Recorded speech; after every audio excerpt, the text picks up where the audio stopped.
Hello အားလုံးပဲမင်္ဂလာပါနော်ဒီဗီဒီယိုကိုတွေ့သူမြင်သူအားလုံးကန်ထူးကန်ဆက်နိုင်ကြပါစေလို့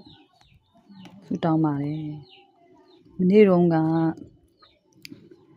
3-3တဲ့အောင်မြင်ခဲ့ပါတယ်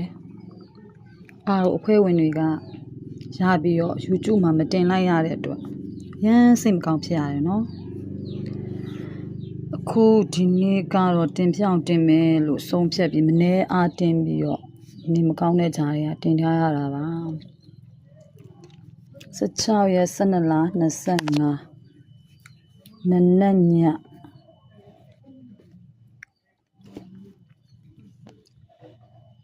ပတ်တီက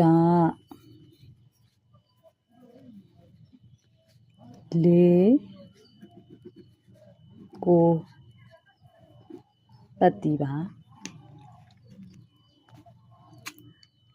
ပတ်တီကကိုပတ်တီပါမင်းက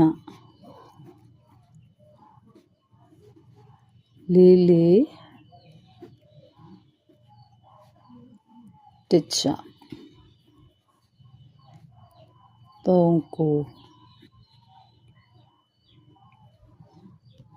ဖြစ်ပါတယ်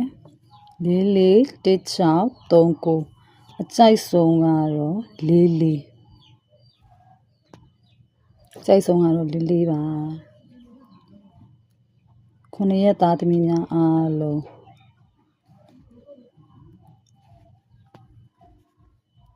ကန်ထူးကန်ဆက်နိုင်ကြပါစေအစစအရာရာအဆင်ပြေကြပါစေဒီနေ့16ရက်12လ25နနက်ညထိုးရမှာဖြစ်ပါတယ်ပတ်တီက49ပါမင်းက441639ပါ44ကအရန်ကိုကြိုက်ပါတယ်44က main အော်ကွက်ပါနော်ညလာမသိနည်းနည်းတော့မောင်းနေတာပေါ့နော်ကဲအကောင်လုံး9ရက်တာသမီးမှာကန်ထူးနိုင်ကြပါစေ